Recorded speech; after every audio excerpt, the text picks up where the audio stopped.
All right, welcome to Paranormal 411. I done forgot what I was supposed to say because I done said it with the mute button on. Anyway, welcome to Paranormal 411. It is Thursday, September the 8th, 2022, and I'm your host, Jason. And your host, David Reagan. How you doing, David? I'm doing pretty good. How you doing, Jason? Oh, doing all right. I'm out here in Reno. Reno, Nevada. Yep. What a job you have. What a job. Hey, I want to let everybody know that they can come visit us at paranormal411.org. Sign up, become a member. It's free. Right, Jason? Oh, yeah. We like free. We love free. And that's right. And if you also want to, catch us on Facebook, Twitter, or YouTube, that's also Paranormal 411. Heck yeah. Oh, yeah. Oh, yeah. So come join us. Join us. I like that. Hey, got a few plugs to do here. If you're into history and you're in the Loudon, Tennessee area, we have Bo Carey History Tours here in Loudon, Tennessee. He's got a full moon cemetery tour, which is awesome. Yes, it is. He has a just a history tour, historic home tour, I believe. Yep. And he's got one more. It's a haunted Loudon tour, I think is what it is. Haunted Loudon tour, and he's probably kicking that off this month. Yes. So you can sign up and go on these nice little history tours at BoCareyHistoryTours.weebly.com. That's Jason and I have been on two of them too. Oh yeah, that's BoCareyHistoryTours.weebly.com. You can sign up right there and get you all set up. It's a great show. Oh, yeah. It is. Yeah, Jason and I have been on two of them, and they're excellent for sure. You might even see Elvis. Elvis may be in the building. Well, Elvis may be right outside the building. Yeah. Bo's a great guy. He knows his stuff. He's there. He is very up on Loudon history, and the haunted history part of it is pretty cool. Oh, yeah. So definitely check it out. And we also have a really good friend of ours, right? Oh, yeah. From Legends and Lore Pizzeria in Madisonville, Tennessee. Great place. Paranormal themed, right? You've got cryptids, aliens, and all kinds of stuff in there. And even a lot of the names of the pizzas, the specialty pizzas, are named after cryptids and stuff. It's a really cool place. Pizza's fantastic. The wings are to die for. And, he was voted the best pizza in Madisonville and the second best or third best sandwich in Madisonville, Tennessee. Was that in Monroe County or just Madisonville? I think actually it was Monroe County. Okay, so there's like 3 counties in Monroe, so. Right. And or 3 cities. He's definitely got really good pizza, really good food. And hey, Eddie's a pretty cool dude. You go up to him and ask him, and he's got all kinds of stories to tell. So, and he's also always bringing new stuff to the menu. Yeah, he's got a few new things he just hasn't brought out yet. Yeah, so can't wait for them. Yes, it's always good. Almost every time we go in there, he gives us a little sample of the new pizza coming in. So, yummy. Also, remember Catalyst East Tennessee. That's the music you hear on Paranormal 411. They're coming to Knoxville September 24th at the Open Chord. Is it Cafe? Open Chord Cafe or just Open Chord? I think it's just the Open Chord, yeah. I don't think it's a cafe. Well, anyway, they're coming to Open Chord in Knoxville, Tennessee. It's right there beside CC's Pizza. Go eat you some pizza and go listen to some good music. That's it. Yeah. September 24th. Actually, see Jason and I there. We'll be there with bells on. Doors will open at 6 p.m. Going to be a good concert. Yeah. Yeah, they put on a good one last time that we was there. So definitely come check them out. And, hey, if you come check them out, come over and say hi to Jason and I. Oh, yeah. We'd love to speak with you. Yeah. I've got to get a little more upbeat on the ones I'm doing at home, because I feel like I'm Eeyore. Oh, bother. Welcome to Paranormal 411. I gotta get it. Well, I think it's because I've worked all day. Well, that has a tendency to do it. Work all day. But I'm working on it. I'm going to try to talk real fast and clear. There you go. And no uhs, it's, or or and, you knows, and all that. Yeah, you know what? Sure. Okay. So we got to take a quick little break to get a few ads in the show here, so we can pay for this thing, right? Cha-ching. That's right. And thanks everybody for listening to this stuff, because you make this possible. Yeah, I forgot to tell you what we're going to be doing on the show tonight. Yes. What is the show tonight going to be about? The CIA's UFO Bigfoot evidence. So I like it. When we come back, we'll get into that, right? That sounds good to me. All right. We'll be back right after this.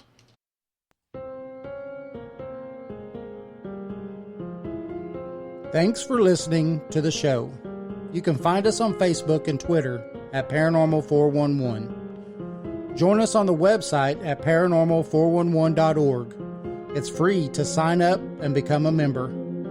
All of our upcoming shows are on the guest and events page. You can also listen to past shows on the website as well. And if you like the show and want to support us, you can do that by becoming a premium member for only $2 a month. Thanks for listening to Paranormal 411. Join us.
Great song.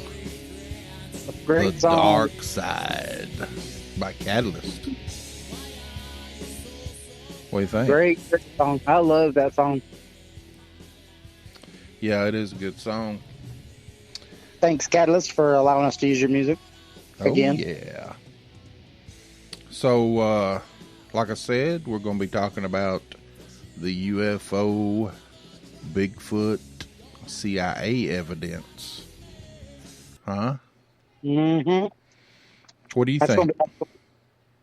I'm part of the people who believe that that our government.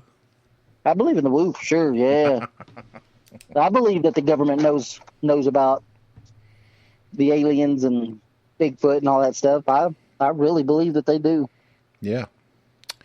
I'm right there with you. I mean, we agree on almost everything, but I'm really into the dimensional craziness of the Bigfoot and UFOs. Yeah. And this is the CIA's evidence that I'm fixing to tell you about. That's awesome. Yes. So in the 1960s, the CIA investigated an alleged simultaneous encounter with a Bigfoot and a UFO. Wow. Yeah. It was at Presque more. Isle State Park in the city of Erie, Pennsylvania. Wow. Yeah, Erie. Ain't that funny how it coincides with that? Yeah. That's eerie. That's very eerie. So the reports were documented as part of, guess what? Project Bluebook. Really? Yeah. During which the government investigated, 1,000 of cases involving UFOs. But this isle is a peninsula arching out over Lake Erie. There's the water. You always hear water in these UFO sightings. To form a little Isle Bay, one of the state's most visited tourist destinations. So on the night of July 31st, 1966, 4 tourists from New York found their car stuck in the sand after spending the day relaxing on Beach 6 of the peninsula.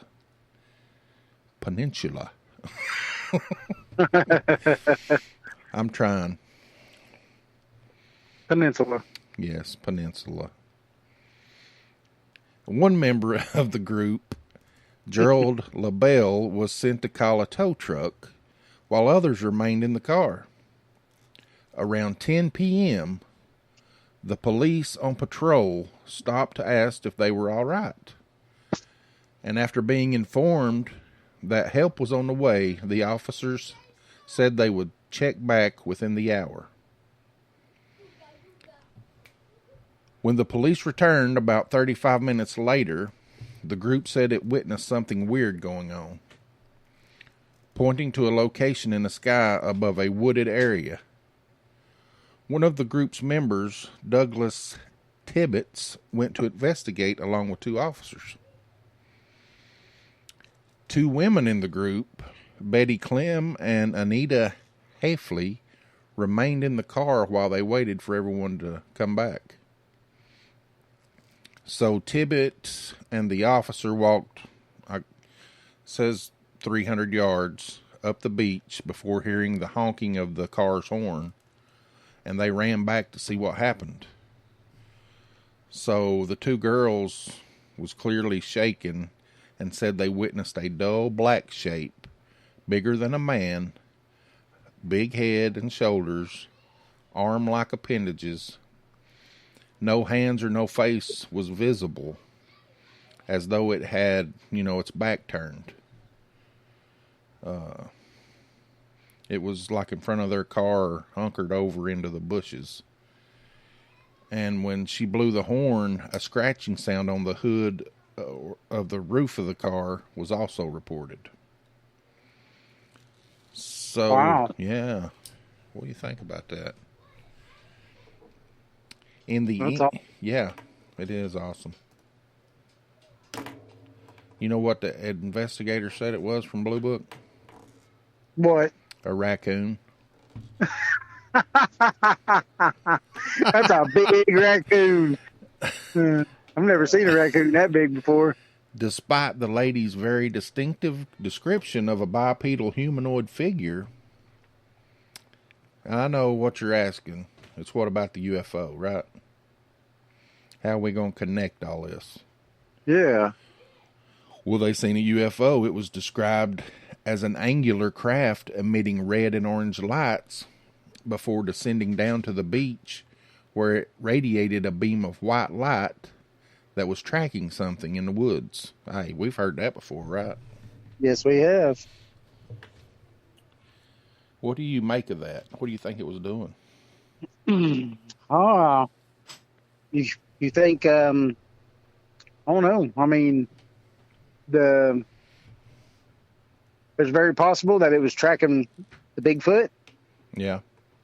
I think it might have been. Yeah. It could have been tracking them, or, it could have been showing it the way. I don't know. Yeah, that's possible too. In the early hours of the following morning, officers patrolled the area where the craft allegedly landed. The report said that they noticed the presence of 2 unusual triangular marks in the area coinciding with the craft's landing zone. Huh.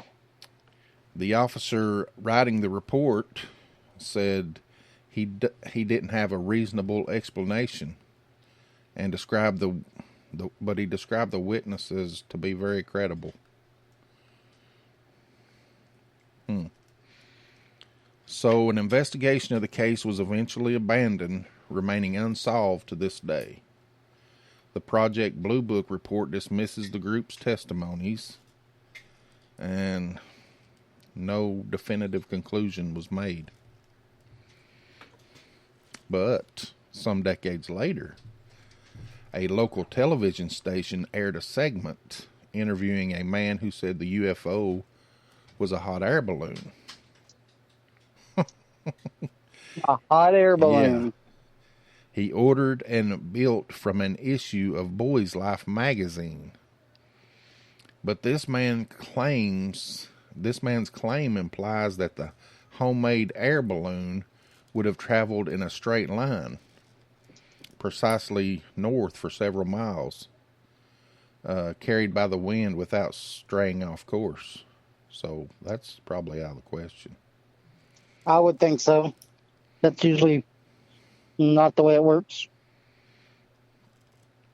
So despite the facts that the witness accounts describe, something really complex, the man's testimony didn't explain the strange marks on the beach where the craft supposedly landed. And that puzzled the CIA investigators. So the CIA investigated it too. Yeah. Could this place or this incident be a result of a portal area? Mm-hmm. That makes sense to me. Yeah, where beings from another dimension enter our universe? Could be. But it's funny how a lot of times you see a UFO when you do have a Bigfoot sighting, even the orbs. I mean, yeah. that's unexplained in itself, orbs. Yeah. I think, Project Bluebook, when they got done with it, I mean, they pretty much said that they did whatever they could to just explain it away on most things anyway, They weren't out there really to find out what was really going on. Yeah. At least not to tell the public what was really going on. Yeah. They may have some files somewhere, you know what I mean? Yeah, today I think if we had the people that could get into these places that done their investigations like Bluebook, we would find out the truth. Yeah. I mean, also you got these scientists daily coming up with new stuff like the prospect of multiverses, all this stuff. Yep. They're trying to open portals up here in Oak Ridge. Yep. I mean, maybe as time goes on, we'll get to know more about it. Maybe, just thinking about that, portals and everything, maybe they was able to start partially backwards engineering some part of these crafts, and now they're trying to replicate it. Yeah. And what's also perplexing to me is a lot of this is near a body of water. A lot of the, maybe water has something to do with the portals. Well, yeah, I mean, I was listening to a show the other day, and they were talking about stuff like that. And, just last week, we had another, what is that, where the Congress got together and done another thing. And they were talking about that, about all the incidences that are happening in water and around water. Yeah. I mean, like everybody says, we've not explored even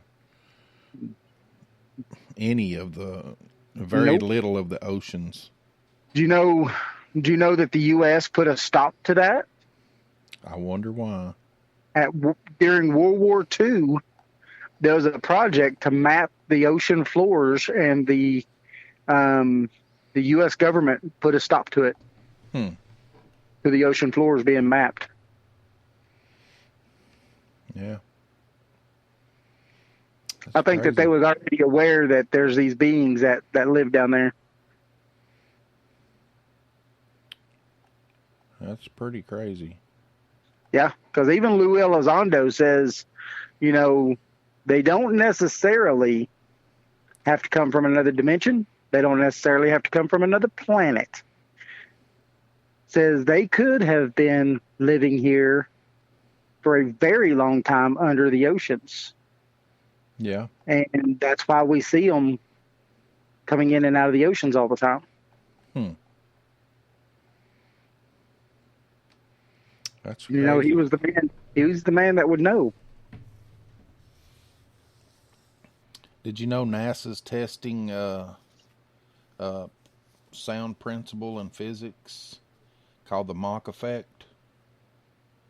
The Mach effect? Yeah. What is that? It employs the use of fluctuations created by a body of mass as it accelerates that are in turn used to generate thrust. And this scientist says he believes the Earth's fluctuations can create momentary tears in the electromagnetic membrane, separating our universe with a parallel one. Well, now that's fascinating. Yeah. But I think you're right about I think we're dealing with the unrecognized thing that is closely linked to us and the Earth. Yeah. I do. Yeah. I mean, who's to say that these aren't, isn't Lemurians or the, any of those peoples that don't exist anymore, like the Atlanteans and stuff. Who's not to say that these people aren't them and that they have just moved instead of on top of the water, underneath the water. Yeah. Maybe at one time man was at a point where they could deal with them and man come to them, for enlightenment and stuff like that. And it got to a point where there was like, no, this ain't going good anymore. And they just said, we're out of here, and went down and are watching us from the deeps. Yep. Well, our next guest we're going to have on the show, he's going to be talking about some of that stuff. Yes, he is. The Galactic Federation. Yeah. It's going to be pretty good. Yeah. I've got two more accounts okay. of, tying UFOs and Bigfoot together. The first one comes from 1888. Yeah. Dang. It's a long time ago. It's a long time ago. A meeting between cattle ranchers and a group of Native Americans in Northern California. Hey, that's where you just got back from. Yep, that's exactly where I just came from, for sure. The natives described 3 crazy bears that descended from the sky in a small moon, leaving them in the woods before taking off. Ain't that something? Wow. So that was from, I don't know what tribe or it was, but in some of their folklore, it described 3 crazy bears that descended from the sky in a small moon, leaving them in the woods before taking off. Wow. Yep. See, and then that's unbiased because that's, before there was any of this UFOs or any of this other stuff, and the stigma that comes with it, How can people ignore stuff like that? I mean, yeah, just turn it away. Yeah. They believe in a book that was wrote by man, but they can't. Yeah. They don't believe any other thing that's wrote by man. Nope. Funny. So, in another instance, though, that's a different show. Yeah. In Cincinnati, Ohio, in 1973, a woman named Refa Hatfield and her daughter were awakened in the middle of the night to a beam of light extending down from like an umbrella shape in the sky. Tracking the light to where it landed in the nearby woods, the two noticed a grayish creature wandering toward the beam. Before they knew it, both the ape and the craft disappeared. So it was a simian creature. A grayish simian creature. Yep. So that's another report. And statistics say that 20% of Bigfoot sightings all coincide with UFO events. Really? Yeah, that's a pretty good percentage. That is. Yeah, that's huge. You got some cryptozoologists that they've studied these Bigfoot for decades, believe that it's perfectly plausible that Bigfoot may be being abducted by UFOs in much the same way humans are. I believe that is very possible too. Maybe to study its DNA. Yeah. You never know. I even think that what was that guy we just had on the other day? Zeus. Yeah, Zeus. What he said may even be, I think it may even be plausible where they were here before us. Yeah. And the Anunnaki and the Bigfoot, the hominid Bigfoot DNA is what was spliced together to create us. Yep. I never really thought of it that way, but I mean, the Sumerian texts don't say what already upright walking, humanoid species was used. They just said one was used, Yeah. So, I mean, who's to say it wasn't the Bigfoot that they were here and in great numbers at one point, Yeah, they could have been. Could have been. Yeah. So, that's about all I got on this right now. It could be a bigger show, but we're doing short shows right now this week.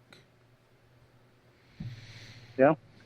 Well, I think that's a good place to tie it up for sure. I mean, yep. I don't know. Remember, we're not having a show tomorrow night. David's out in Reno gambling away. Sitting out here spending my wife's fortune. Smoking cigars and drinking whiskey. That's it. Free whiskey with the cigars. No, but the next week on, I think it's the 16th, we'll be having a guest come on. His name is Dr.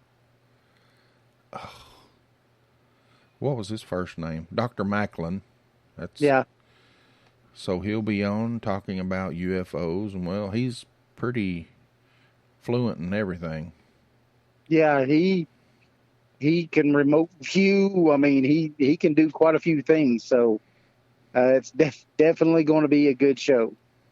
Yes, it is. And we'll be doing that on the 16th at 8 p.m. Eastern Time. Join us then. Oh, yeah. Oh, yeah. Well, right now, I guess we're going to say goodbye. Oh, that breaky my heart. Breaky my heart. It's making my heart break. Remember, you can hear the podcast up on any podcast platform, or if you want to go to our website, paranormal411.org, you can listen to it there in the live shows section. Yes.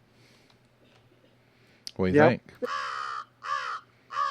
I think this was a good show. I think it's a really cool topic. Yeah, it is a good topic. And it definitely, sheds some light on some things that we've kind of hit and touched on just here and there, but never really, really delved deep into it. So that's kind of neat to, take a little plunge into the deep side for a couple minutes. Oh, yeah. So remember? Yeah, go ahead. I was just going to say, remember, you could come over to the Paranormal 411, sign up, become a member. It's free. That allows you, when you come over to our live show and chat room, like Jason was just talking about, you can chat with us. Oh, yeah. You have to have a free membership to chat with us. So. Hey, tell them about the book, boss. Oh, yes. You know what? I can't believe I forgot about the book. Hey, we also have a book. You can go on Amazon, and it's 5-star rated. And we sold out of them during the last Bigfoot conference, didn't we, Jason? Oh, yeah. I mean, they went like hotcakes. Like hotcakes. We had to buy a whole bunch more. But the name of the book that you can look up is East Tennessee Hauntings and Lore, or you can look it up by Jason Scott or David Reagan. Remember, the book title is East Tennessee Hauntings and Lore. Search for that on Amazon, and hey, purchase the book. Oh, yeah. Join us. Join us. All right. We'll catch you next time on Paranormal 411. See ya. Thanks for listening to the show. You can find us on Facebook and Twitter at Paranormal 411. Join us on the website at paranormal411.org. It's free to sign up and become a member. All of our upcoming shows are on the guest and events page. You can also listen to past shows on the website as well. And if you like the show and want to support us, you can do that by becoming a premium member for only $2 a month. Thanks for listening to Paranormal 411. Join us.